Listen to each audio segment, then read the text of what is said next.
Hello, chefs. This is Chef's PSA podcast. I'm your host, André Natera. On today's episode, we have Joshua Weissman. He's one of the most successful chef entrepreneurs, and he's taken over almost all of social media. In this conversation, we're going to talk about content creators, one of the best dining experiences he's ever had, robots, and a whole lot more. I think you'll enjoy this one. Stay tuned.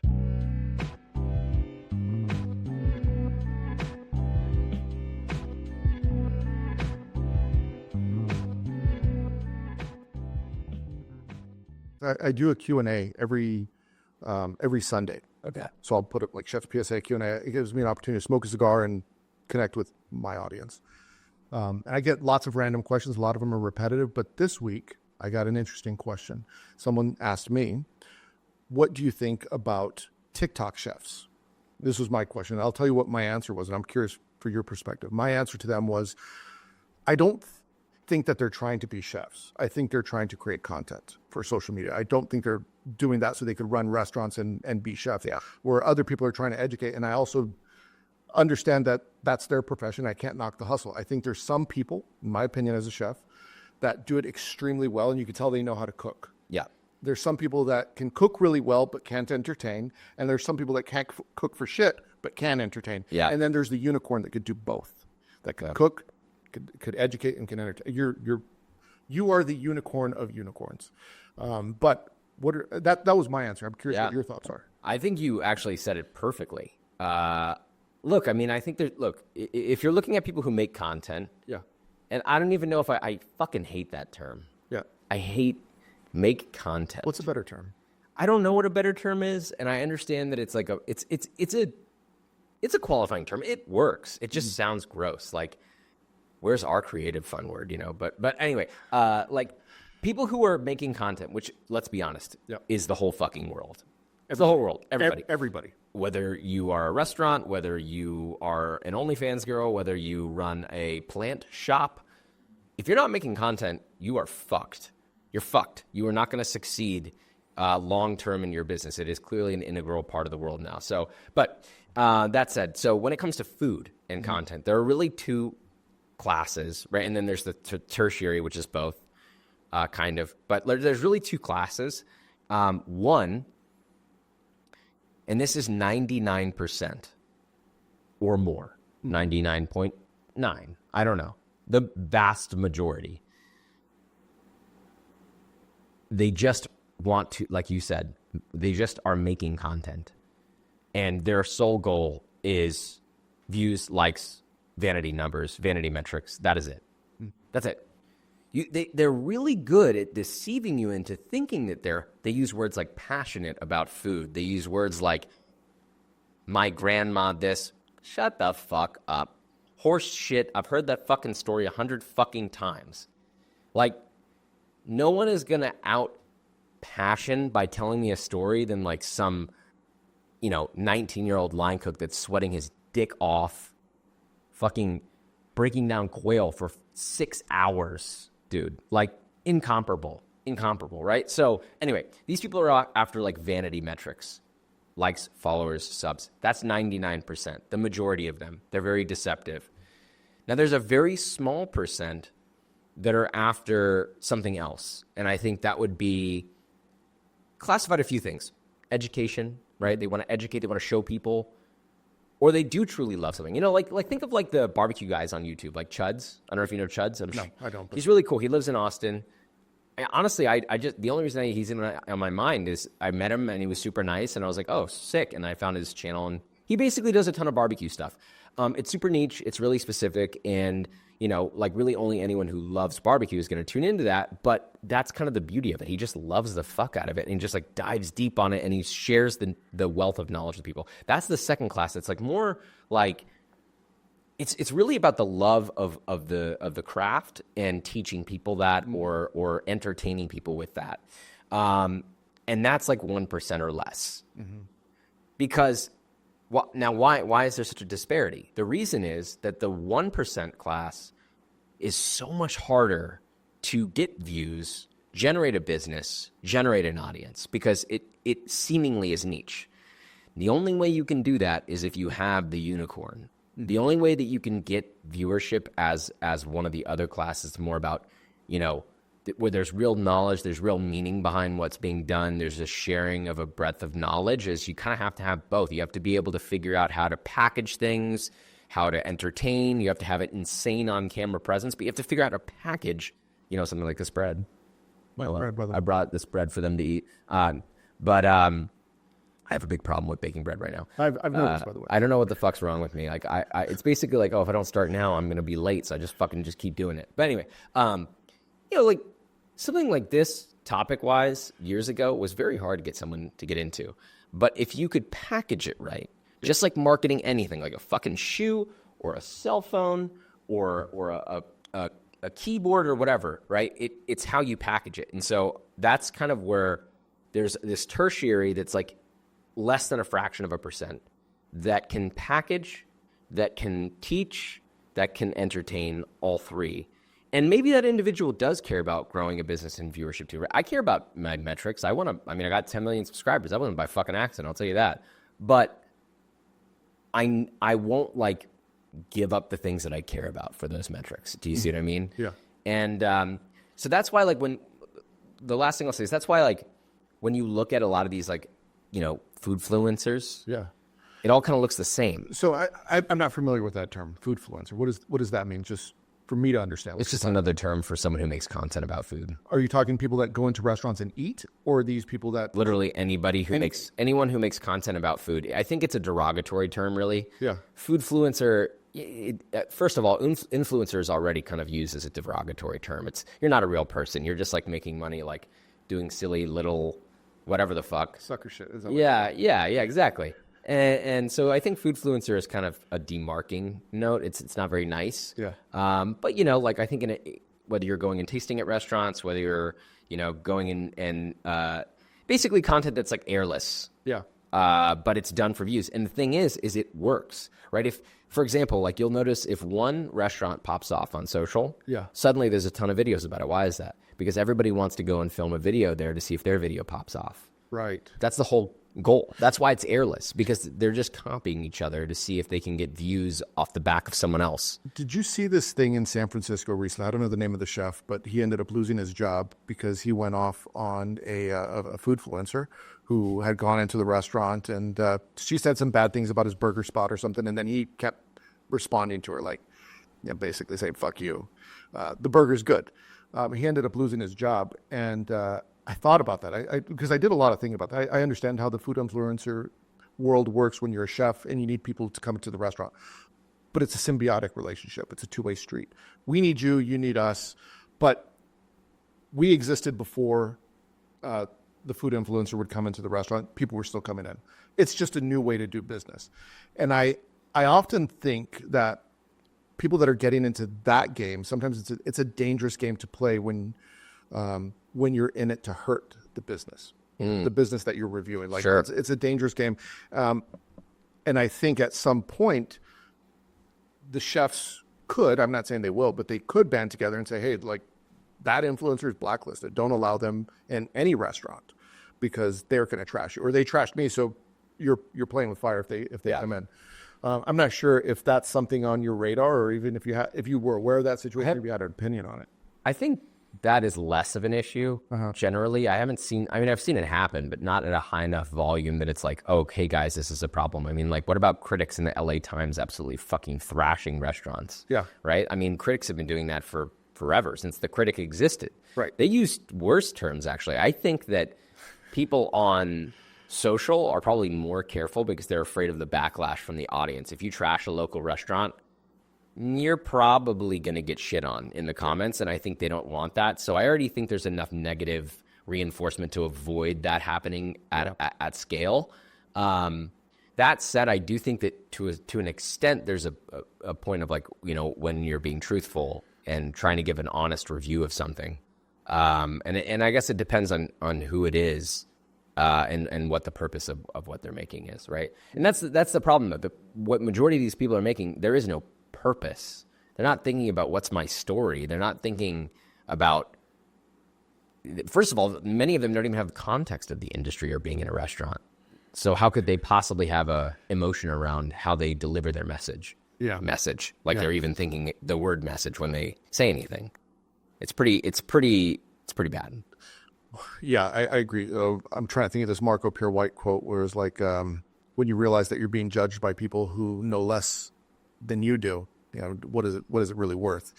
And unfortunately, like when I was a chef, I got beat up a little bit in my years. That's actually what brought me to Austin. So I got some really bad reviews in Dallas. My restaurant closed, and it was funny because it was immediate. The food critic from the Dallas Morning News came in.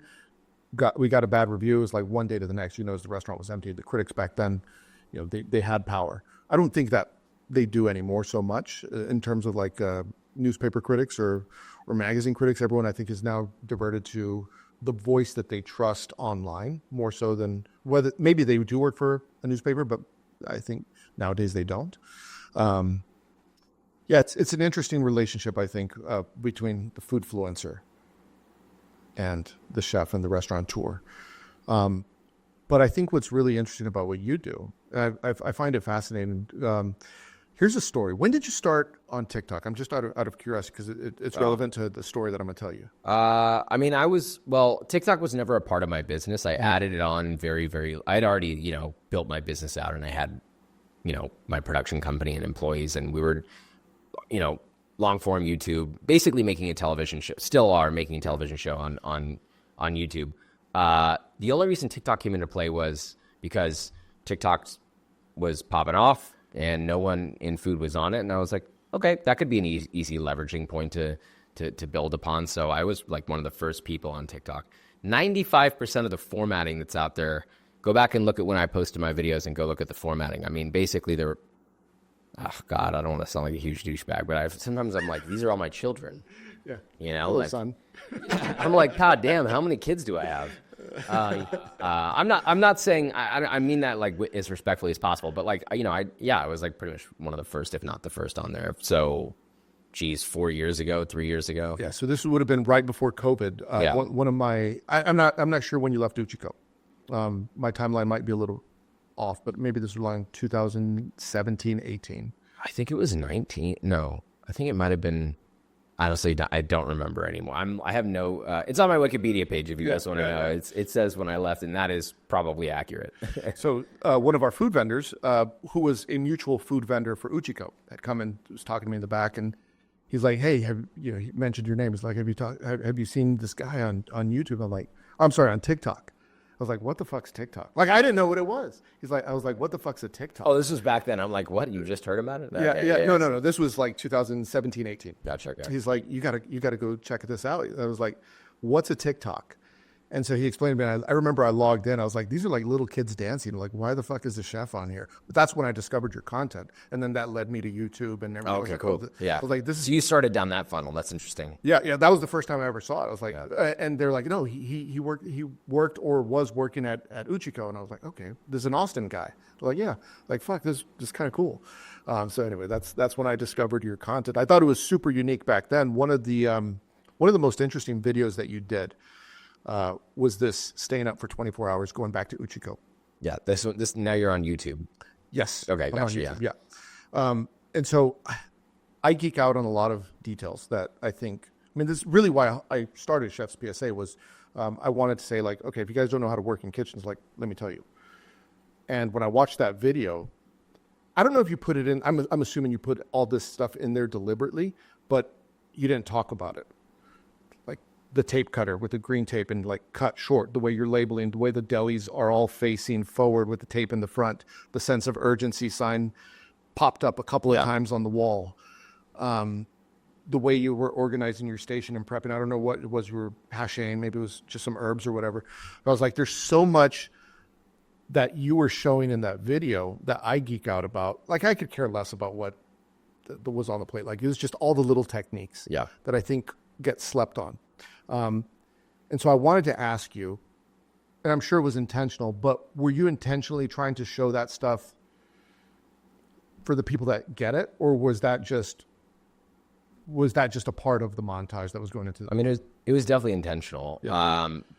When that video was shot, I think that we only had like 3 or 4 people on our team, and so I was operating as essentially like head of production / producer / writer / director. Yeah. And when I came up with that video, the whole point of it was I want people to see. The only reason we did the video was I want people to see like what it is actually like to work in a restaurant and what the life cycle of a restaurant looks like in a 24-hour period, because people have no idea how many people it takes, how much labor, physical and mental, how much intentionality and thought, and you laugh, you cry, you blood, sweat, and tears, those kinds of things.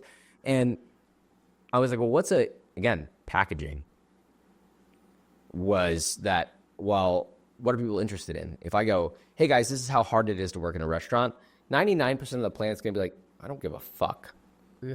I got enough going on in my life. Feed me. Yeah, fuck you. Just do your goddamn job, right? And to be fair, how would they know otherwise? Right. So I packaged it differently. I made it this fun story that you kind of ride along with me while I get my shit kicked in for 24 hours straight.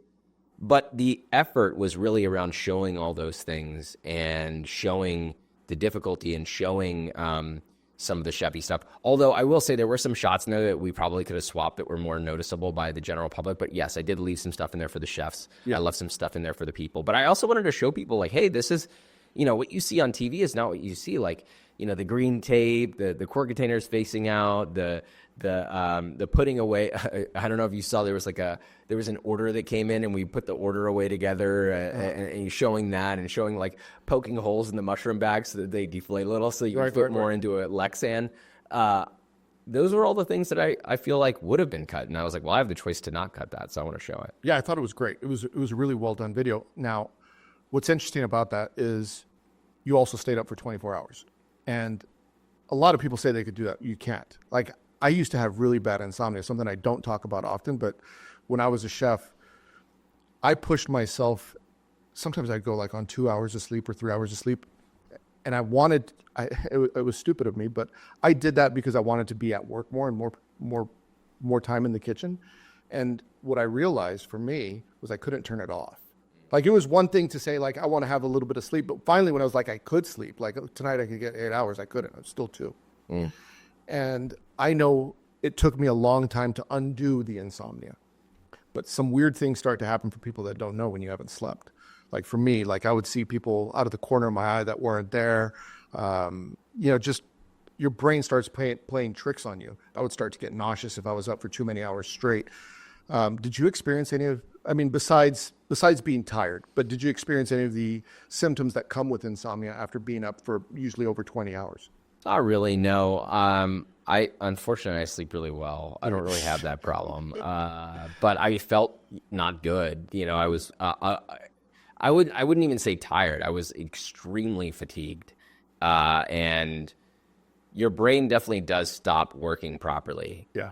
And the effort behind wanting to make your brain work goes away as well. So not only is your brain faulty wired, but even the idea of thinking, you're just like, Yeah. You're a little bit delirious. Yeah. Oh, yeah. A little bit, yeah. Oh, yeah. The jokes are a little looser, right? Yeah. Oh, yeah. Like, cut that one out. Yeah. Yeah. Yeah. Totally. I will say we did actually stay up for 24 hours, though. That was real. We had. And the night cleaning crew didn't show up. Something like that. Yeah. They showed up. They showed up extremely late. So we ended up just staying there for like 3 hours, dude. And I was like, I said 24 hours. We didn't even include the footage, but it was just the principle of doing what I said I was going to do. But, I had two different people shooting for me that day, and they just took 2 shifts, one 12-hour shift, another 12-hour shift. Do you miss it? Like, what you do now is incredible, and it's a business. But do you miss just sometimes being a cook in the kitchen? Yeah, I think that there are elements to it I miss. What was the hardest part? Like when you left? Leaving was hard. I mean, I tried. I was making a lot more money than they were paying me, and I stayed there took me 5 months. No. Maybe more like 4 months. Yeah. To muster up the courage to really leave. Not because I was scared of leaving, but because I didn't want to leave. I was always like, oh, there's always something to learn. You know that mindset you get stuck in where you're like, there's always something to learn. There's always something to learn. Sure. But then the reality is that never ends. You can fucking get 40 and you realize there's still stuff to learn. Hopefully you're in that mindset. But that was hard. It was hard to just get it out and be like, hey, I'm leaving. I cried when I quit. because I love that team. And that, I've worked in a few different places, and I would say that the high hospitality team made me feel the best emotionally working there. And I felt like I owed them for that, even though I didn't, but I felt that way. So that was hard. But yeah, I mean, like I said, the things I miss is the camaraderie, the sort of like, end of the night, like, yeah, fuck yeah, and chef. yeah, dude. There's a beauty behind that. I think that you could still be in love with those parts of the restaurant. I think there are some aspects that are bad that I've, been a part of and have lived just like anybody else. And you've had those stories on here plenty of times, so I won't give it to you, but that I don't miss, but yeah, I miss the grittiness. I miss being in the dirt with that, but I don't think I'll be out of it for long. Uh-oh. Yeah. I don't even want to ask you about that. Well, people will hear about it. We'll leave it at that. Yeah. You're being mysterious. I've been trying to be mysterious. Yeah, we're trying. Yeah. You're going for the mysterious gentleman. Yeah. Keep your ears and eyes open for PR coming. Yeah. When you left the kitchen, there's something about a service, like it's intense. There's nothing like it. There really isn't. Like I've been out of the kitchen now for 3 years, but every now and again I'll go consult or I'll do a pop-up dinner. It's like, fuck, there's something about just a good service when everything's clicking and the intensity. It's like a different person in my brain kicks in. It's not the nice chef's PSA. Let's have it's like Chef André comes out, fucking shark, looking at everything. I love it. But I also realize for me, it's like, I love it, but I don't want to do that every day anymore. Yeah, like that's true. Yeah. Like I don't mind showing up and playing dress up and Halloween ninjas. I like to play, right?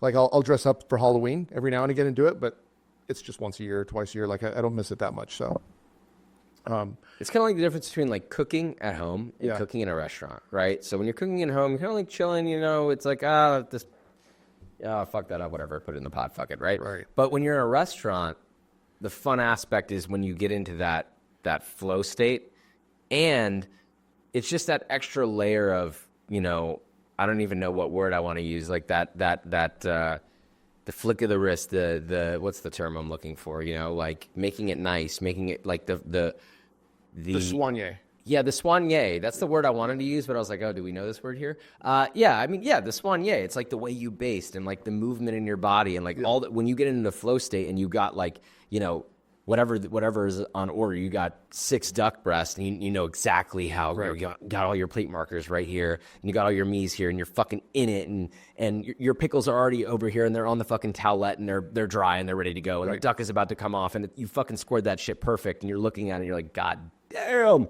Yeah. That feeling, you won't get cooking at home as much as you will in a restaurant. It's like that, you never move more than 1 to 2 steps, that aspect. Yeah, and it's like a flow state. Yeah. Right. What did you think of the recent Michelin Awards in Texas? Because you were there, right? Yeah, I was there. It was great. I mean, I don't know. I feel like it's funny that it's under scrutiny at all, because it's like, guys, look, Texas got Michelin stars. Let's all clap our hands and be proud. Yeah. They will be back to give more stars later, and take some possibly away. But, look, let's be proud of the fact that Michelin has decided to come to Texas, and this is something that I have always wanted. Sure. And in my mind, I've always thought, will I ever want to move out of Texas? And the second that Michelin was like, I'm coming to Texas, I was like, I don't think I will ever. Yeah. Because I think it's overdue. And if there were anything to draw me to another city, it would be Michelin. And I think it's awesome. I think it's cool that they roped in some places that, maybe are unlikely candidates, but it's cool that they're in there. And Michelin's run by people, not robots. They're going to make mistakes, but I do think that they did a pretty good job, and I think it's cool. Were you surprised by anyone that wasn't included in the list? I kind of was a little weirded out that they didn't. I don't even know if I should say. I was a little weirded out that like the Uchi group didn't have any, or the high hospitality group didn't have any restaurants in there. I mean, like I agree with you on that. Was a little weird. They don't even get invited. Like they I feel like some of the Texas legends didn't get their opportunity to shine, and I'm not just talking about. Yeah, I agree with that. Dallas, Houston, a lot of the people who even 10 years ago were the household names, I felt like didn't get their opportunity, but they built the Texas food scene. Uche, I think, is one of them. Dean Ferrian in Dallas, Stephen Piles, like Kent Rathbun, a lot of these guys that really built Texas. Yeah, they weren't necessarily considered for a star, which I'll give them their flowers here. It's like, I know all those guys are legends. And yeah, I mean, also the systems that they've created to have the consistency of product for so long and across multiple restaurants. I mean, I think people mistake how amazing that is. That's deserving of a star alone. Yeah. I had Paul on here, Paul Key, I don't know, a couple of episodes back. And we were talking about how what's really interesting about Uchi is in Austin, but not just in Austin, but in Texas in general, so many heavy-hitting chefs and so much talent came from that kitchen. And I asked them, I was like, what was the secret sauce? Like, especially in Austin. If you live in Austin and you ask someone, did you work at Uchi? Most people are going to say, yeah, I worked at Uchi or Uchiko, but I've never worked at Uchi. What is something that you were there that you thought like, okay, did you see anything like this is why so much talent's pumping out of there? I've thought about this a lot. It's crazy how much talent is going out of there. I mean, an insane amount across the U.S., not just Texas. I just want to remind everybody. I mean, there's Michelin restaurants in other states, right, from alum that are from Uchi. I mean, even people like the fermentation R&D guy for Noma, and like I won't go on and on about it. There's so much that has to happen to make that happen. You know, some of it is a little bit of just like luck of the draw, right? Yeah. Like. But what I did think happened that is quantifiable is, well, for one, they were super on the nose with anything that was going on during that time in fine dining. If there was like a one-stop shop you could go to that had all the things from the type of containers that they would use to the practices that they would use to the mixture of techniques that they use to the way that they train their people, they kind of had all those things put together so well, and people in the U.S. and especially Texas knew that. And so it's like, well, if you want to get an overall experience and deep dive in, you kind of got to go here, you know, otherwise it's some obscure restaurant over there or over there. But somehow Uchi became this like name that people knew if you went there, you were going to walk away with a pretty good arsenal of learnings, which brings me to my second point, which is they're extremely fucking good at training people. Yeah. And they are, I mean, I've worked at places that, you know, it's like you suck, you're fired. You suck, you're fired. Or, I mean, that's basically the mentality. Whereas Uchi will not fire you, which, you know, I will say, like, when I got to the point where I was training people, I had a hard time with that. I was like, I hate this guy. Please get rid of him. God, they suck so fucking bad. Please, dear God, make my life easier for Christ's sake. But looking back, their refusal to do that is kind of what made them great. Yeah. Because they were like, we don't give up on people. We are going to train them. And if they suck, we will make them great. Because if we can't make them great, we suck. And I think that is a really cool mentality. Yeah. And it forces you to be better as a chef, but it also forces you to be more kind. It forces you to be more patient and not just be like, well, they suck, so get rid of them. It forces you to like look within yourself and be like, okay, what am I not getting across to this person? Maybe it's not their fault. Maybe they just learn differently. Maybe I need to take a step back and reapproach how I'm talking to this person and how I'm directing them. And then it made you a better leader. So, and then in turn, it made them a better chef, a better cook. And they live by the same motto, right? And you've heard it before, which is like, we don't make cooks, we make chefs. Right. Right. And, you know, that was something that they told me when I was a line cook there, when I was having a hard time. And I was kind of like, look, I don't understand why you're making me train this guy. Like, he's making me look bad, you know? And, that's what they told me. They're like, we don't make cooks, we make chefs. So fucking nut up and get it done, dude. Right. The food scene that Austin is today is not the food scene that Austin was 10 years ago, or even 15 years ago. Right? And I think during that time, Uchi was holding it down for the entire city. Yeah. And so my thought is that they were just the talent magnet. If you had talent and you lived in Austin, where else were you going to work? Right. Yeah. They had people from out of the country coming to work there. I mean, I was training people from like Lithuania. Yeah. Like, it was wild. It was super.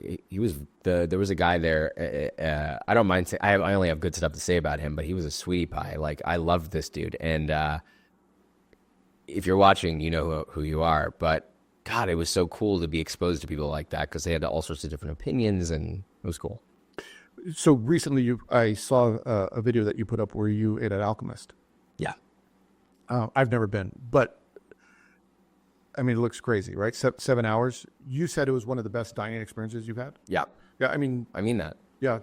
I mean, like, Yeah, I'll be flat out honest, and I said this to Chef Rasmus myself, right? Like,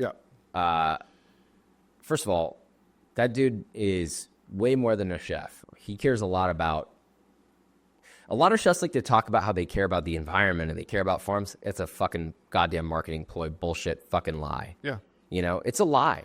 He actually does care, though. He's like putting real effort at a governmental, political level. It's pretty crazy. And he's like going to children's hospitals and like trying to experiment on you know, I might have cited an NDA before I started talking about some of his other projects. But anyway, the point is like he's out there doing stuff. Like this guy, I wouldn't be surprised if the guy wins a Nobel Peace Prize in 10 years. But anyway, so best dining experience. Now, I want to be really clear. A lot of people are like, it's the best meal Josh has ever had. Yes and no, right? Like, is it the best dinner I've ever eaten from a culinary standpoint in my life? I don't know. Like, no, probably. But I wouldn't say. But I would say it was up there, and the food was delicious. It was excellent. There were some dishes that I thought were a little bit too obscure for my personal taste, that were kind of grossed me out. But the majority of the dishes were cooked beautifully. They tasted delicious. They were seasoned nicely. What's not to like about that? But I'm not taking a step back. I'm not saying that food was the best food I've ever eaten. It was food cooked nicely, delicious, no problem, no notes.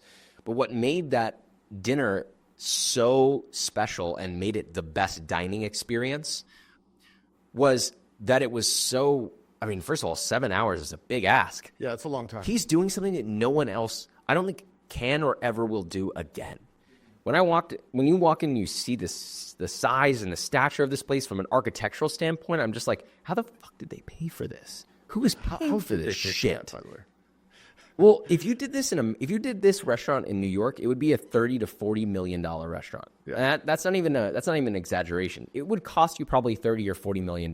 No shit, maybe more. Right? Yeah. I mean, you're talking about, I don't know how many square feet this place is, but there's like 5 dining rooms, dude. And they've got like 6 kitchens. And they've got like other areas. I mean, I don't know, maybe it's like 30,000, 40,000 square feet. Like, think about how much that would cost rent-wise here in Austin. Yeah. What, like $700,000 a month? Like, I don't know. But anyway, my point is a building like that in Austin probably costs like 15 to 20 million, no joke. Just for the shell, not including all the art installations and the lighting and the kitchens were beautiful. It was just like that alone. I haven't even gotten to the experience yet, but seeing that alone was kind of like walking into, you know, if you were to walk into a museum and see something that only exists of one in the world from 7,000 years ago, right? Like, it's like you're looking at something that will probably never exist again and was created just for the specific experience. That to me was so like, wow, you know? And I would have just been fine with just that. But great food to couple with that and all these cool experiences. And they really work hard to give you you're doing something constantly. You're eating something constantly. You're experiencing something constantly. So 7 hours went by, I would say the first 4 to 5 went by extremely fast. Okay. Once you get to the 5th hour, it starts to feel a little bit slow because you're like, okay, I've been in the same that's what I was wondering. At what point is it diminishing returns? Probably about the 5th hour. The last 2 hours feel a tiny, tiny, tiny bit slow. But honestly, like, no notes. Like, my wife, who is the pickiest eater of all time, and somehow, I don't know how this is possible. We've been together for almost a decade. Somehow she knows nothing about food, having been with me. She is very good at not absorbing a goddamn thing I have ever said about food. Probably because of the way I am. But, and she walked away from that. Did she ever tell you, I was watching Gordon Ramsay and he said this? To call you out? Yeah, I mean, I don't know what that. Maybe they have similar personalities, but like somehow, like, I don't know. She does not give a shit about what I do at all, which is awesome. I mean, she loves me, which is great. So anyway, she doesn't really know that much. She's learned a lot about food, but again, like dining experiences, the stuff we're talking about right now, she doesn't give a fuck. She's like, was it good or not? And she went to Alchemist with me. Yeah. And she was enamored, and she talked about it for a month, how much she loved it. Yeah. And this is coming from, if the people out there who have never eaten like this, or a normal person that's not a chef, or a chef that's questioning it, take a normal person in terms of food in the chef world. Sure. Loved this. Okay. There you go. Yeah. Right? Like they just won over the clientele, which is to feed people. and they won someone over who knows nothing about it. She doesn't care about the art installations and the architecture and how difficult it is and the importance of it. It was just she was just enamored by the experience itself. And so to me, they succeeded in that. Do you think a restaurant like that, and I'm not talking about the $30 million build out, but let's take the build out. Well, they didn't spend $30 million there because it's in Copenhagen, but yeah. Yeah, let's just take that part out of it. Do you think the United States is ready for a restaurant like that style? I mean, I guess Alinea is probably the closest thing we have to that. It's not even comparable. Yeah. Not even comparable, in my opinion. Like, I think Alinea's experience is cool. I think that the delta between Alinea and Alchemist in terms of like just visceral craziness is like light years, truly. Okay. And I'm not dissing Alinea at all. I mean that like with like 1,000,000%. Like I mean, a lot of it has to do, I'm sure, with resources, right? So unlimited funding. I mean, it's just like, God, it was so crazy. It was just like no one is even doing anything remotely close to this. This was not even about food. Yeah. You know, I mean, even the dome with all the changing imagery on the ceiling, like who is gonna, you know, they have a whole design team that's constantly redesigning that. That alone, just a design team just to design it, let alone the animations, the animators, the people who are programming it, the programmers, right, the people who are physically running it the day of while you're in the dining room on the pass while they're also dealing with selling food. Like that's just the dome, let alone all the other experiences. Or like when you walk in and there's like that thing showing all the historical imagery, but they put your face on all the historical images because they take a high resolution image of you when you walk in using like a fucking NASA space camera. Yeah. That then AI places it on your face on it before you even walk into the restaurant. I mean, like it's just like, dude, this is like on another plane of existence. Like restaurants could barely fucking, you know, get consistent food out. Yeah. Sometimes, you know, it's amazing that they could do that. So I got to give them props. Yeah. I mean, you're absolutely right. The level in which they could execute that, again, from an outside, I've never been, but from an outsider's perspective, it almost seems like this is an art exhibit to a certain extent. Like you said, it is, like you said, you're going to see one of one. Nothing else like this exists. And maybe for a lot of us in our lifetime, maybe never will. I don't know if it ever will again. Yeah. It's so hard. I mean, they weren't even using a ticket system. They were using a Trello board to keep track of people's dishes because there's so many courses and so many like things that they do with the courses that sometimes don't even have to do with just here's your food. Sometimes it was different than that. That's wild. And they were taking live notes because there's like 4 or 5 kitchens in there and they're on different levels, like floor 1, floor 2, floor 3, and they're communicating with each other on the Trello boards for each table. So they'll be like, diner didn't enjoy this dish, set change, you know, dish number 3. They don't like cinnamon, change dish number 3, take the cinnamon out. And that's wild. I can't imagine how a kitchen like that operates. Like it would take me 3 days just watching before I get it, before the light bulb clicks. I still don't get it. I was like, and they let me look at everything and I was like, maybe it was because I eaten so much. I don't know. There's a lot of people that now are coming into the industry. What's really interesting, and all I do is talk to chefs. That's what I do. That's my job. And one of the things that a lot of people say right now that's difficult when you're getting cooks in the door now is a lot of them, when I was coming up, you want to work at a restaurant, you want to be the chef. That's it. Like I have no other aspirations other than being the chef and being the best that I could possibly be. I noticed this at the latter part, at the end of my career as a chef, is when I was hiring people, they didn't necessarily want to be chefs. A lot of them, again, they wanted to go on TV. They wanted to go into social media. They want to do what you do. And I thought it was very interesting that a lot of people are going into culinary school with the idea of when they come out, it's like, well, I'm going to take the culinary skills and see what doors open for me. I think, can I just say? Yeah, go ahead. Don't do that. Yeah, why not? That's the wrong path. You have no idea what the fuck you're doing. Yeah. Why? First, stop and ask yourself why. Mm-hmm. Do you want to be doing anything in front of a camera or have a show? Please answer that, because it's not like I just think a lot of people are getting into it for the vanity. They just want to be famous, right, and make a lot of money because they go, I love cooking, I want to make a lot of money, and then they go, does cooking make a lot of money? And then they realize that the answer for that they think is no, which is not true. You can make a lot of money in food. It's just but they think that the clearest path to that is TV, And then they also are allured by the idea of being famous and having an audience. And hear me out. Like, I'm not going to say like I don't enjoy having an audience. I love that. I'm a big silly guy. I love to make people laugh, and I love, you know, corralling a crowd and getting them amped up. And that's definitely part of my passion. But you really need to have a reason to be getting into that. I mean, you know, let's look at like, I'm not comparing myself to any of these people. I just want to give some different names that aren't me, because I don't want to sound like an egomaniac. But like, let's look at like Anthony Bourdain, or let's look at Gordon Ramsay, or let's look at Alton Brown, you know, or and insert name, right? Sure. They all had a real reason to be on screen. I mean, you know, Anthony Bourdain was passionate about so many things, about people, first and foremost, about travel, about people's stories, about politics. He was fascinated about this stuff, and he developed a show about that. That's what he loved. And he was the best at that. Yeah. Because he fucking loved that shit, and that's what he wanted to show people. Mm-hmm.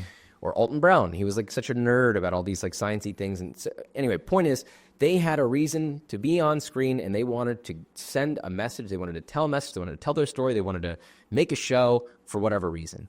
And when I got into it, my whole thing was that I missed that romanticism. I missed those people. I missed seeing that on television. And granted, we'll get into the topic of whether TV is alive anymore. But the point is, like, shows that were like that. I just felt like they were airless. There was nothing fun about them anymore. They were being run by people who didn't know anything about food, which was very clear to me. But just based off how the shows are written, I was like, I can do a better job than this. And I grew up.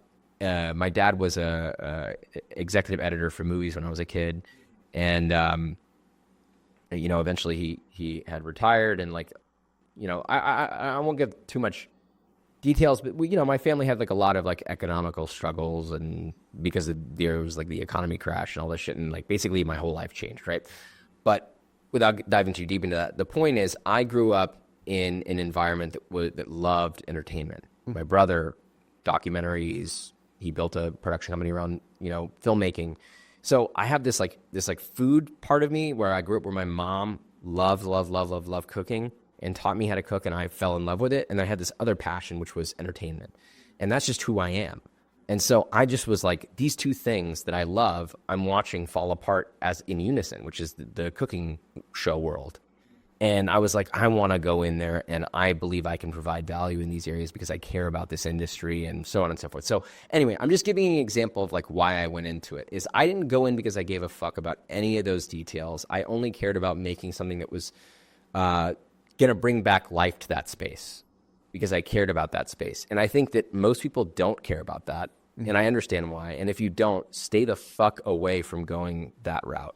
But at a certain point, a lot of people start caring, or I want to cook, but then it turns into a business because maybe they didn't get into it because, like you said earlier, we're all creating content to a certain extent. Everyone, if you have a phone, you're doing something. And at a certain point, they get good at it, and they start to see that maybe this is the path that I want to go down. For those people that are in it at the very beginning stages, and when I say the beginning stages, I mean like 2,000-3,000 followers on social media.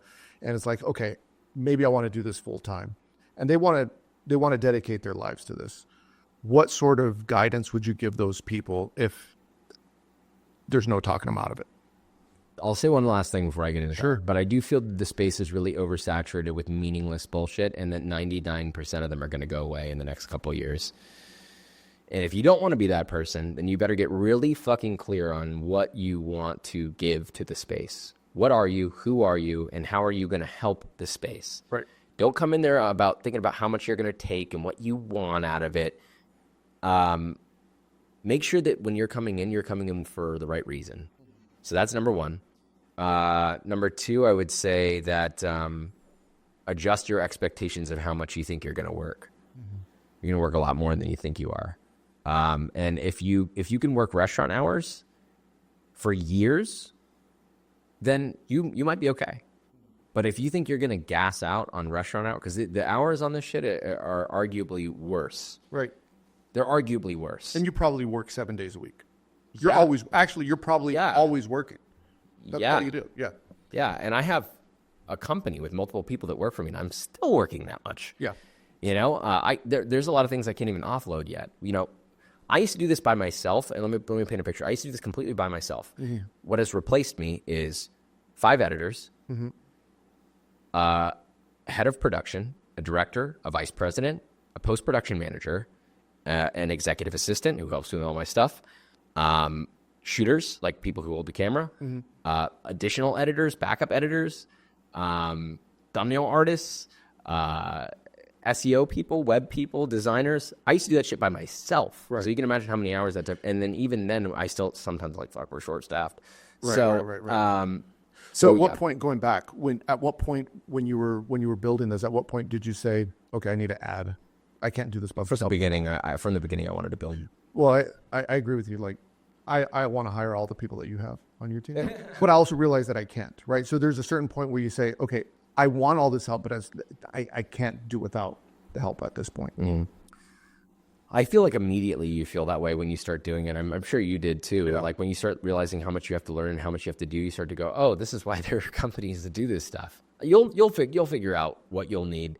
I think it's a process of prioritizing what you need the most. Usually it's editing is the first thing you'll need. And editors are expensive and rightfully so. But yeah, I mean, let me get back to the second point though. The second point is adjust your expectations of how much you're going to work. If you think that this is your route to working less, turn around. Yeah, do something else. This is not going to be that. Yeah, it's funny because a lot of the interactions I have with chefs and cooks, a lot of people say, "Oh, well, you're retired, you don't work anymore." It's like I work just as much now as I did when I was a chef because I work every day. I don't get a day off. Even when people think I'm off, I'm not, because if I'm having a conversation with someone, it's work. Yeah. I also want to be clear though. I also totally recognize what I get to do, and the reason why I work so hard is because I love it and I'm so grateful to be doing it. Yeah. Because I also think sometimes when I get into talking like that, people are like, "Oh, well, you make a lot more money now, so shut the fuck up." And it's like, absolutely, you're right. I fucking love this shit, and it's awesome. I'm definitely compensated well, and I'm happy about it. But I'm just trying to be clear to people who may think that they're coming into this just to have a silly, fun time. Mm-hmm. If you're here to have a silly, fun time, I'm going to steamroll the fuck out of you when you enter the space. I'm going to bust your ass. So you're not competitive at all then? Huh? No, not at all. This space has become very competitive, and I do want to be clear that anybody who thinks that they're going to come into this space and operate next to me, I will outwork the fucking dog shit out of you. Yeah. The dog shit. At what point did you have a hard time, or did you even have a hard time, like walking down the street and it's like, oh, that's Joshua Weissman. I want to talk to you. Like everyone wants a little bit of your time. Yeah. I mean, well, it's not like I'm Drake walking down the street. I would love that. No, I'm kidding. But you also hang out in restaurants with chefs, so they all know you. Yeah. Honestly, look, I'm a people person. Yeah. I love people. I know that you see these things about like people lashing out. I love people. Yeah. If someone wants to come say hi to me or they love what I do, I'm pumped. I mean, come say hi. I would say, so it happens every day, all the time. But what's funny is in my head, I'm always like, I think there's a lot more people than actually the ones that come up to me. Because a lot of people, I see people like pull out their phones, they point at me, but they don't ever come say hi. Right. And I think people want to be respectful, or they're shy, or they're nervous, and that's really cool. But by the way, if you do want to say hi, just come say hi. But what I was going to say was, but when people do come up to me, my first thought is like, oh, I want to express my gratitude towards this person, because that means that this person watches my show, they take the time out of their day, maybe they bought my book. If they bought my book, immediately I'm like bowing down to them. I'm like, not me, you, And truly, I really do feel that way, because I'm like, someone took the time out of their day or the money out of their bank account to support me. Regardless of the number of people, it means everything to me. So immediately I'm like, what can I do for you? You know what I mean? So I have no problem with it at all. There have been times where I've been swarmed, and I don't mind it at all. I think it's great. Sometimes I'm in a rush and I'm like, I gotta go. I'm so sorry, and I feel bad. But that's about the extent of it. So you enjoy talking to people? I love it. Yeah, and it think about it. You got people that are in a good mood, that are happy, and they want to talk to you about something that they're passionate about randomly because they watch your show. That's sick as fuck. How could you ever feel bad about that? I will say that there are pieces that I don't love about it. that is that more has to do with like people's misunderstandings about you and how brutal people are.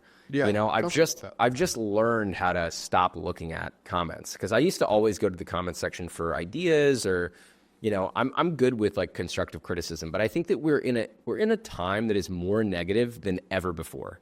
I think we have more negativity and not necessarily more negativity, but people are more vocal about negativity and more comfortable with being negative, and there's less shame around being a negative person in today's society than ever before. I think back in the day, people would swing their arm and be like, be positive, you know, and like people Or they fucking hit you. Yeah. Right? Yeah, totally. But there's like this group sadness that's going on, and I feel bad that people are facing that, but you know, it's just like, you know, the comment section is now like, who can get the biggest razz, who can get the biggest negative, you know, who can get the big, you know, who can catch you in this. And that kind of sucks. That, you know, that can kind of suck, or, you know, the disrespect around that. It's definitely opened my eyes to that. And the other thing is like maybe a little bit lack of privacy. You know, I've had like people come into my house and like knock on my door. You have. And take pictures of me several times. Like fans that found out where you lived and showed up. Yeah. That's fucking terrifying. Yeah. How'd you not, like... Yeah. Yeah. I was nice. No, that's weird, though. It's weird. Yeah. Listen, on one end, I'm like, wow, you know, this person loves the show so much, and they're watching, and I don't know who they are, but they know me really well, and they love the show so much. They feel such a connection that they feel that we are, like, good friends. And in a way, we kind of are, right? Like, if I met you on most of the time when I meet people, I do feel that way. Yeah. But when they come to my house, I'm like, oh, but I don't know who you are. I don't actually know who you are. Like, I've never met They you. know everything about you. They know everything about me. Yeah. And so it's like, it's a one-way connection. I don't know that person yet. And so that's where it gets weird for me. And, you know, I mean, this is Texas. Remember that. Yeah. Yeah. Thank you for saying that. This is Texas. Yeah. If you guys want to come to my house, remember, this is Texas. Yeah. So. Well, it's funny because my podcast, I did my first 100 episodes solo. Like, I didn't have guests. I just like wanted to give advice to chefs and cooks. And so many people, I did short little episodes, 20 minutes. You drive to work, you're on the subway, whatever. Let's talk about whatever is in the industry for the day. And a lot of people, you know, when I started interacting with them, like, oh, do you remember you said this? Like, quoting me back. I don't remember saying that. That sounds like something I would say. And I realized it was an interesting moment for me to go through. Is like, I'm your best friend, but I've never met you, right? But you hear me every day because we ride to work every day and have this great conversation. I've never met you, but to them, they know everything about me, and I get where they're coming from. But when it first started happening to me, it was a little bit uncomfortable. Yeah, and obviously on your level, it's much different. I was in Whole Foods the other day. There's a Whole Foods, and I was getting something, and I noticed this people were following me, and like my spider senses are up because I'm a little nervous. Like, why is this guy following me? And then all of a sudden, he just turns to his friend and says, "He's that chef guy." I was like, okay, that's why they were following me. I thought, like, okay, are you going to rob me in front of Whole Foods? Like, that's scary. Yeah, it's just a little uncomfortable. Yeah. One thing I do love, but does startle me at times, but I do love it, is this has happened to me so many times. I don't know why, but I'll be walking on the street and people will like come to a screeching halt in their car and be like, "Yo, Josh," and I'm like, "Yeah," you know. But it always scares me because like if someone comes to a screeching halt next to you on the street, and you're like, "Yeah," I'm like, "Am I about to get shot? What's going on?" Because this is Texas. Am I about to get drive-by'd over my bread? Like, what's going on? Yeah. So you know, but that can be fun. That I do enjoy. It's always like college kids, and they're so hype. Yeah, I love it. Well, it's funny because a lot of college kids, a lot of young chefs. I was consulting at this place, and there was a line cook at the place where I was doing consultancy at, and he's like, "I'm going to go to your book signing. I think maybe you were doing a Lauro, I think." Yeah. And he's like, "I can't wait. I got my book. I'm going to get him to sign it." And you know, he was a college kid, and it's like, you have a fan base of teaching people how to cook. And what I think is great about your content, by the way, you know, I want to make sure that I tell you this while you're here. What I think is great about your content is someone that is not a professional chef can watch it and learn, and someone that is a professional chef can watch it and learn. And I think that's a very unique position to be in because a lot of people can't play in both worlds. Yeah. And so kudos to you for doing that. I appreciate that. I've tried to. It's a hard balance to strike because, you know, how do you go deep without going so deep that you lose the average person? But I feel like we've done a pretty good job of it. I also think sometimes you just have to let people who don't know that shit just Be like, hey, look, this is just the way to do it. Yeah. It's not a matter of this is the hard way to do it. It's just this is the way to do it. It's like sort of like, oh, people be like, teach me how to make this loaf of bread. Yeah. It's like, okay, I will. And by the way, can you tell us about the loaf of bread? Yeah, this is 25% Barton Springs Mills, Yacora Rojo. It's a 27-hour ferment, 80% hydration, 78% hydration. Yeah. And that's it. Super simple. Thank you for the gift. Yeah, enjoy it. It's really, it's good. Once you, by the way, don't forget to wrap it in plastic wrap pretty much today if you don't eat it today, because it'll get hard. But like if someone would be like, hey, I want to learn how to make this, I think the beauty of teaching someone who is like a regular Joe, not a chef, how to make this is to tell them exactly what the fuck it takes to make it. It's like A plus B equals this. Got it? You want to make this, just do these things. It's not really that complicated. It's a lot of time, but it's not really that complicated. Like you could do this at home. It's not really that complicated. It's just, it'll take you several hours. You might be at home all day and you might end up hating it, but hey, motherfucker, you want to make this shit? This is how you make it. Yeah. Yeah. It's beautiful, by the way. Let me smell it. It's a good one. Wow. Yeah, it's a good one, dude. Yeah, that smells great. And you can do that in a home oven. You don't need a deck oven with steam injection and Italian ceramic plates on the bottom. You can do it in a home oven with a cast iron pot. Yeah. I want to ask you, where do you think this is going? And when I say this, I don't necessarily mean your business. I mean this video content, food, chefs. I personally think Food Network is dead. I think they've been dead for quite some time. I'm curious what's next. I'm not sure what is next. Yeah. Some people think Netflix. We're in the next. What is next? Yeah, we're in the next. Like we're in the infancy of the next. Yeah. It's not a matter of what is next. It's a matter of look around you, to me. And I think that if you really look at the space and look at where the eyeballs are, transition's already happened. It's done. There's no going back. It's YouTube. It's done. And so it's not just YouTube. It's just like everywhere else in the entertainment space. But the best way I could say, if we're just looking at food, because I might be going a little too broad here. If we're you can also go broad. Yeah, I mean, it kind of applies broadly. If I were to talk about food without stating the rest of the industry, it kind of applies broadly. But let's look at food because I know that one the best. So timeline is this. Cooking show era, right? Think Gordon Ramsay, Ina Garten, all those people, right? Cooking show era. That was the only place in the world to get cooking shows. If you wanted to learn how to cook or you wanted to see visually how to cook, you'd have to tune into Food Network or Cooking Channel or something like that, right? Where else are you going to learn it? That's the easiest, and it was fun because you can't see that anywhere else. You only see it on those shows. That was the only thing that brought you there, was the scarcity of that. That's it. There was no other draw to it other than it was new, And so people watched that. It was fantastic. That made Martha Stewart a billionaire. So it was pretty good business. Then things started to change a little bit. Then the internet comes along. Okay, cool. And then blogs start happening, right? People who are passionate about food start posting about their experiences, or they share their family recipes. Okay, now it's diffusing just a little bit, but still, the cooking shows are still where it's at. But blogs were kind of like a fun place to go get recipes and diffuse that a little bit. Forums, things like that. So the internet is now kind of starting to encroach a little on that, but not by much. Now, fast forward a little bit more. Now YouTube launches. This is arguably the most destabilizing thing in entertainment history, because now you can publish something long form, just like a TV show, for free, and anyone can do it. There aren't a million passes through director, producer, writer, greenlighting by the studio head, so on and so forth. Right? You could just be like, I want to talk about bread, and make a video about bread. Right? So now it's been entirely democratized, the creative process and the broadcasting process. And this is the fucking kicker about YouTube. With television and things like that, you're broadcasted to specific regions at different times. Some regions you're not broadcasted to at all, right? Right. That's pretty commonly known. But YouTube is broadcasted globally for free.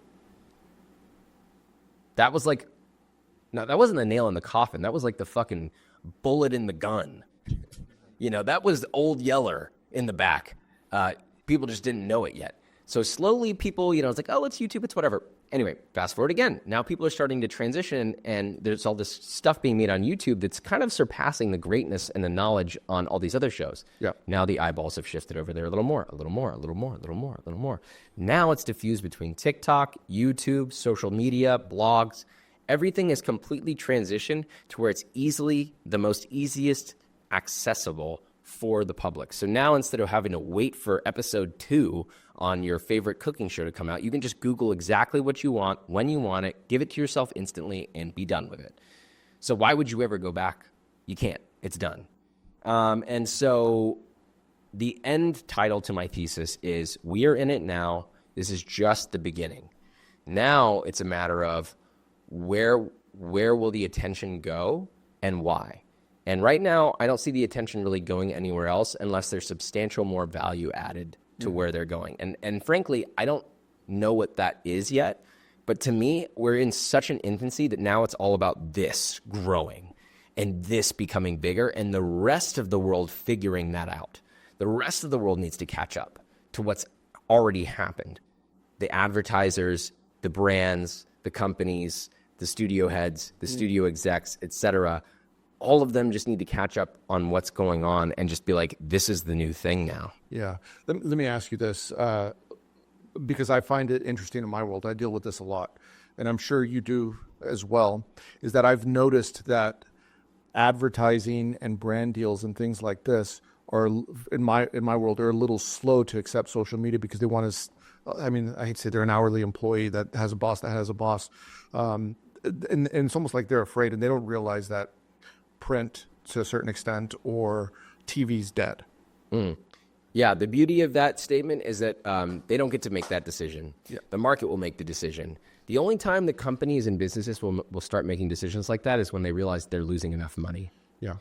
And they can feel it. Yeah, They're feeling certainly can. And when the sting becomes too unbearable, they will be forced to look at it. Yeah. Or they'll die. Yeah. I mean, many of them will. You're seeing it happen in real time. Yeah, there's going to be, I mean, if I were to say what's going to happen over the course of time, I think there's going to be a ton of mergers in big global companies in entertainment. I think that there's going to be some, you know, TV is basically becoming radio, and all the food shows are essentially radio. They're already radio. And so now I think it's all about how to make YouTube and these other shows and the things that I'm doing bigger and broader and more interesting to people. And we're already here doing it. Mm-hmm. We already have the attention and the eyeballs. Now it's just a matter of, like, you know, I ask myself this all the time, is like, how can I provide more value? How can I bring better, more exciting entertainment to people? How can I add to people's lives? How can I make food more accessible, more easy to understand? And doing that at a bigger scale. What are you working on next? Like, are you able to share, Yeah. you know, what does the next few years look like for you? Yeah, I mean, one big thing that we're doing is so this is something we've been working on for over a year. I've had this idea for 2 years, but I really started cranking down on it as launching a second YouTube channel that's just purely dedicated for just food people. This is the first time I ever thought to have to delineate between the two. And frankly, the only reason I'm doing it is because my main channel has grown so big that I have too many people to answer to. I have too many people. The audience is so amorphous. And by that, I mean, like, you know, I've got chefs, I've got home cooks, I've got random kids at home who don't give a fuck about cooking. I've got random adults at home who don't give a fuck about cooking. And then I have, like, moms who love to cook for their family. And then I have dads who are, like, grill masters. I mean, I've got, like, all these people. And I'm like, how do I answer to everybody while also making new stuff that I want to make? Right. And the question is, well, now I need to start delineating a little bit. So the second channel is going to be really dedicated towards just pure recipe, cooking content, how-tos, stuff like that, so that all those people know exactly where to go to find that stuff. And it's going to be awesome. I'm pumped because I'm also part of that audience. I love stuff like that. And then the main channel can continue to grow and be this really cool source of entertainment and showing things that have never been shown before in food and doing things that have never been done before in food. Big sort of think like, I don't want to say Hollywood, but like, you know, TV show production. I'm making a TV show over here, you know, and basically. And so that I'm interested in doing a lot of different things with streamers, and we've really. I'm the main thing I'll say is I'm in it for the long game. Yeah. I love the hustle. I love building a business. I love building the biggest building. I think that's really cool. But really, what I'm in it for is I want to do this forever. I don't want to just play this game so I can show how big my metrics and how big my numbers are, or like metaphorically, it's like, how big is my professional dick? It's cool, but I don't know if I could say that. I don't know if I could say that out loud. But really what I've always cared about is it's great to build the biggest building. Yeah. But it sucks if you only build it for so long. Do you ever see yourself though as maybe putting someone else up front? Or maybe there will be and you just don't know it yet, but is it in your mind that at a certain point, like, okay, I just kind of want to be behind the scenes and maybe move someone else up front? Has that ever crossed your mind? It depends on what you mean by up front. I don't think I could replace myself on camera. I mean, That's what I mean, on camera. I don't think so, no. I don't think I want to do that. I love being on camera. I think that, my wife and I are, we want to start a family, and so I'm sure that we'll want to find more balance. Mm-hmm. But I think that'll be done by, hiring proper, bringing on a CFO, bringing on a co-CEO, or a, something like that, building a bigger corporate structure to take as much load off of me as possible so I can just come on camera and be who I am and have fun and entertain people, because that really is the core of my business and I enjoy that part. So I don't think I'll ever step away from that. But I think it's about minimizing my time everywhere else, though. Yeah. So because I'm fascinated by the subject, how has, if at all, has AI crept into what you do in your day-to-day and maybe changed either your efficiency, your scaling, or the way that you're looking at doing content or videos? I know you don't like the word content. No, it's fine. It's descriptive. It's a good word. Yeah. It feels like a dirty word, but it is a descriptive word. Dirty word. It's fucking dirty. I like AI. I fucking love AI, by the way. I think it's great. I mean, look, if it kills us all, there's no stopping it. I'm hoping for sex robots before it kills us. like give us the sex robots first. We're going to get that actually at the same time, unfortunately. And they'll be weirdly coincide, actually. They're going to rip that thing right off. No, but I think a lot of people are scared of AI, and I think they have a good reason to be. But I think the reality is it's just not going to go away. You cannot stop it.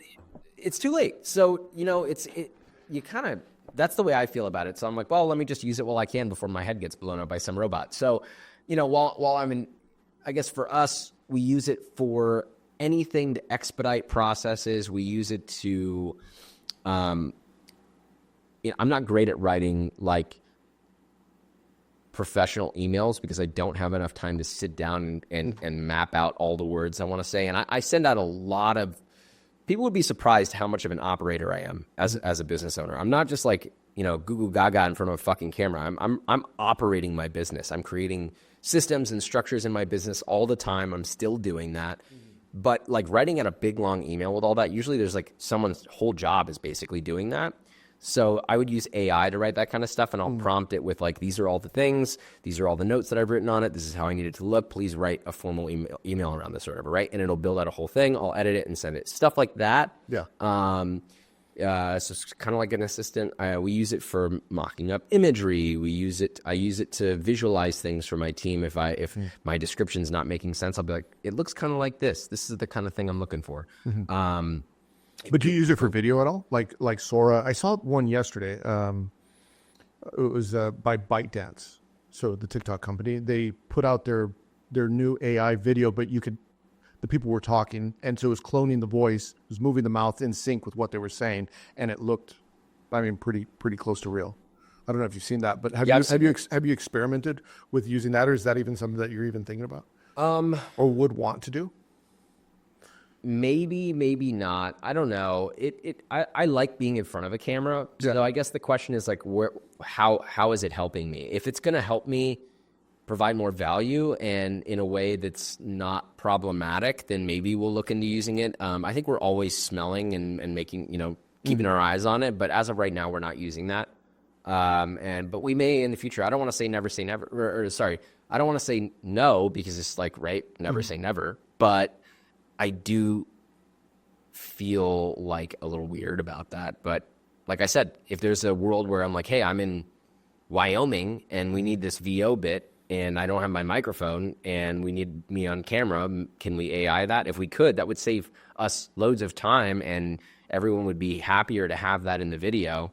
And why would we not, you know? So that's kind of how I look at it. So normally when I'm closing the show, I ask people like some random questions. So I want to ask you, if you had a Mount Rushmore of chefs that you think should be on there specifically for you, that influenced you the most, who would be those 4 chefs that you would want to make sure that you gave their flowers? Yeah, I love that.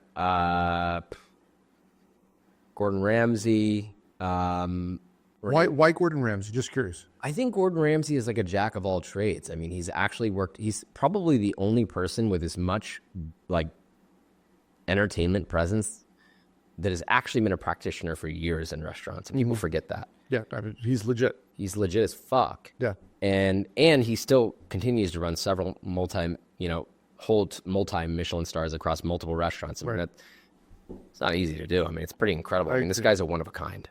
And so definitely him. And also he was the meshing of the two things I love, which is food and entertainment, right? Yep. And so that would be Gordon Ramsay, Rene Redzepi, which is the cool thing is I remember I used to always want to work at Noma, and it is like impossible to talk to them because they were like, it's Noma. It's Noma. But now it's like, it's cool because like I have his number and we like chat every once in a while, which is wild. He's a very nice guy. But anyway, Rene Redzepi for sure. I mean, it's undoubted. I don't think anyone could argue that what he's done for food and fine dining. It's unbelievable. And also I think that he's just openly giving away all their secrets to everybody, which is awesome. Like, I like that. I like the democratization of information. Can I ask you a question on Rene? Yeah. Because I noticed this. I've never met him, but I do think he's a genius. So I want to make sure I say that. But I also think he's probably a troll. Yeah. And it's disguised when I see things like whale sperm emulsion labeled, and that's what or what was reindeer dick salad. Right? Not reindeer. He did a reindeer penis salad. It was one of those things. And I remember thinking like that is like the most brilliant marketing move I've ever seen for a chef. It's like, I think there's a mix of like shock value and, like I think as a chef, you're like, I can make this taste good. It's dangerous though, because every sous chef across the country is like, I'm going to make reindeer dick salad. Like I could put some ranch on it. I'm going to put my Texas twist with jalapenos on it. Reindeer jalapeno salad. Yeah, there you go. Yeah, I like that. There you go. I think he's brilliant, but I also think like me, I'm a troll, and I love sarcasm and funny shit. Yeah. And I look at him as like, I think he's the same. Totally. Yeah. Totally. I agree. Yeah. Yeah. Rene Redzepi, Gordon Ramsay, Anthony Bourdain, because again, like I think he's like another side of chefdom. He's like the story side. Yeah. And if it wasn't for him and the stories that he told, I wouldn't romanticize food the same way. I think I look at it through a slightly different lens because of him. Mm-hmm. And that affects everything I do, from eating to telling my friends where to eat to, all those things. It's not always about fine dining. Sometimes it's about a badass experience. And I think that part of my brain always keeps me from going a little too crazy, So I would definitely say Anthony Bourdain. There's so many chefs. I almost feel like bad leaving anybody out. I'm thinking through all the chefs that I know in like New York and LA, and I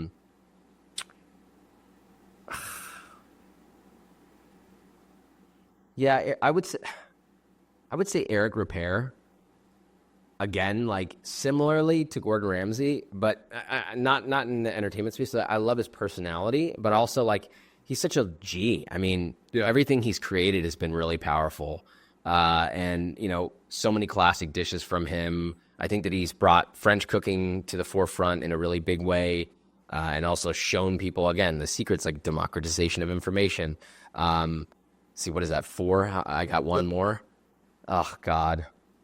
Like part of me is like, oh, well, I love Jose Andre, but then I'm also thinking of like all these other, like, do I sound like a total douchebag if I say, if I say some of the more historical chefs, you know, and it's like, oh my God, here we go, you know, fucking Escoffier on the fucking list. All right, douchebag, we get it, like mother sauces.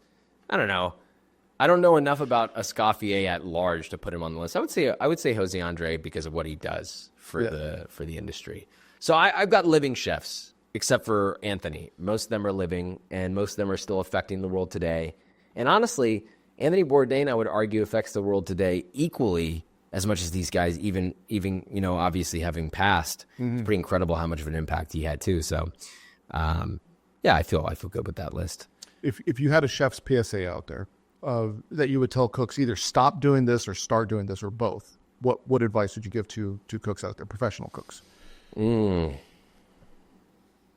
skip going deep with what you're doing in food, because I think that is becoming less and less of a thing. And if we lose that, then we lose the foundation of everything. Teaching people, the foundation of getting people excited about food, the foundation of making good food, the foundation of understanding food. You know, it's sort of like if you can't explain it simply, then you don't know it well enough. And I think that there's a lot of that right now. There's a lot of not explaining it simply, not knowing enough about it. Everything's shallow. And everything in life is like a pendulum. You know, shallowness might work now, but when it comes time to go deep again and you can't do that, you're shit out of luck. If you want longevity, you need to know this game from a high and low level. So I would say don't be afraid to go deep. Keep going deep and learning the depths of culinary, food, its history, the culture, get in with some of these people. Like, go and rewatch everything that Anthony Bourdain ever had to say.